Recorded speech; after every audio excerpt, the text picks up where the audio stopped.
एक बार आप सोच के देखिए कि आपके कितने तरह के पूर्वज होंगे। कोई बहुत ज़्यादा पावरफुल होंगे, कोई वॉरियर होंगे जिनके पास वॉरियर का गुण होगा, कोई चालाक या बुद्धिमान होंगे, कोई किसी काम में एक्सपर्ट होंगे। यहाँ पे सबसे ज़्यादा इंटरेस्टिंग बात यह है कि आपके पूर्वजों की सारी काबिलियत, सारा गुण आपके डीएनए में इनकोडेड है और आप उन सब को हासिल कर सकते हो सिर्फ डीएनए को डिकोड करके। अभी तो आपके डीएनए का मात्र 3% पार्ट ही एक्टिव है, लेकिन अगर आप किसी तरीके से डीएनए का 100% पार्ट एक्टिवेट कर लेते हो तो आपके जितने भी पूर्वज थे उन सब का सारा गुण, सारी काबिलियत आपको मिल जाएगा।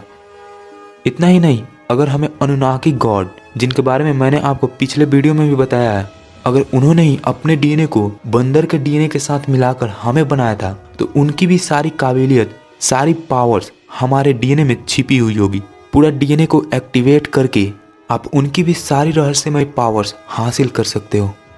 पूरा डीएनए एक्टिवेट करने के बाद कई सारी मैजिकल पावर्स मिलती है। जिन लोगों की सिर्फ 10% डीएनए ही एक्टिवेट हुई है उनमें यह देखा गया है कि उनको कोई बीमारी नहीं होती है। यहाँ तक कि अगर हम उनमें कैंसर का भी वायरस डाल देंगे तो उनकी इम्यूनी सिस्टम उस वायरस को भी मार देगा। सिर्फ 10% डीएनए एक्टिवेट होने से हमारा इम्यूनी सिस्टम इतना ज़्यादा पावरफुल हो जाता है। तो जरा सोचिए, जब आपका 100% डीएनए एक्टिवेट हो जाएगा तो आप कितने ज़्यादा पावरफुल बन जाओगे। आपका इम्यूनी सिस्टम इतना ज़्यादा पावरफुल हो जाएगा कि किसी भी तरह का वायरस, बैक्टीरिया आपका कुछ भी नहीं बिगाड़ पाएगा। यहाँ तक कि अगर आप किसी तरह का जहर भी पी लोगे तब वो जहर आप पे असर कर ही रहा होगा, तभी आपका इम्यूनी सिस्टम उस जहर को भी मात दे देगा। ठीक ऐसा ही भगवान शिव जी के साथ हुआ था। जब वे अमृत मंथन के दौरान जहर का प्याला पिए थे तो वह जहर उन पे असर कर ही रहा था कि उनका इम्यूनी सिस्टम उस जहर को भी हरा दिया। गले में जहर का स्टोर हो जाना यह अलग बात है। हिंदू गॉड ही अनुनाकी गॉड थे, इसके कई सारे सबूत मिलते हैं। और क्योंकि अनुनाकी गॉड ने ही हमें बनाया था, इसलिए अनुनाकी गॉड यानी कि शिव जी की ये शक्ति भी हमारे डीएनए में छिपी हुई है।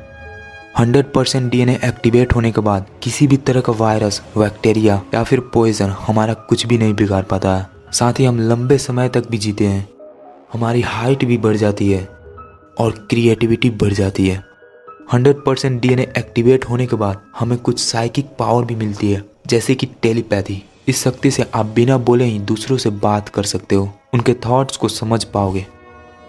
हमारा हीलिंग पावर तो बढ़ ही जाता है, लेकिन इतना ज़्यादा बढ़ जाता है कि आप सिर्फ अपने आप को ही ठीक नहीं कर पाते बल्कि आप दूसरों को भी हील कर देते हो। इन सभी सुपर पावर्स के पीछे साइंस छिपा हुआ है। जैसा कि आप जानते हो, इस ब्रह्मांड में मौजूद सब कुछ एनर्जी है। इसलिए अगर आप सब चीज़ों को एनर्जी, वाइब्रेशन या फिर फ्रीक्वेंसी मानकर समझोगे तो आपको सब कुछ समझ में आने लगेगा। ठीक ऐसा ही निकोला टेस्ला कहे थे।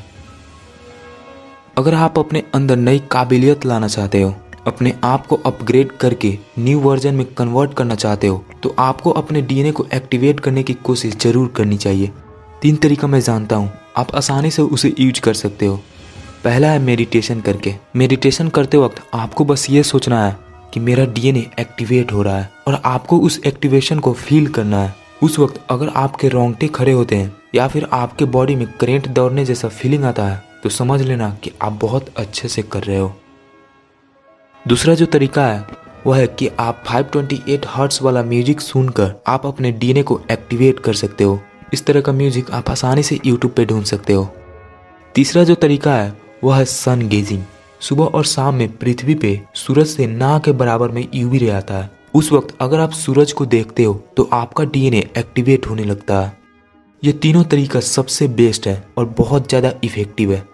ये तीनों तरीका तब काम करेगा जब आप उन चीज़ों का सेवन करना छोड़ दोगे जो आपके डीएनए को बर्बाद करता है। सबसे ज़्यादा मुर्जेनिक एजेंट यानी कि डीएनए को बर्बाद करने वाला केमिकल सिगरेट में होता है। इसमें मौजूद हर एक केमिकल डीएनए को बर्बाद करता है। सोडियम नाइट्रेट, जो कि कुछ भोजन में भी मिलाए जाते हैं जैसे कि हॉट डॉग, ये भी मुर्जेनिक एजेंट होता है। बेंजोइल पेरोक्साइड, जो कि कुछ एक्ने प्रोडक्ट्स और क्लीनिंग प्रोडक्ट्स में भी रहता है, यह भी मुर्जेनिक एजेंट होता है। सन के यूवी रे से भी हमारा डीएनए डैमेज होता है। साथ ही जो एक्सरे होता है उससे भी हमारा डीएनए डैमेज होता है।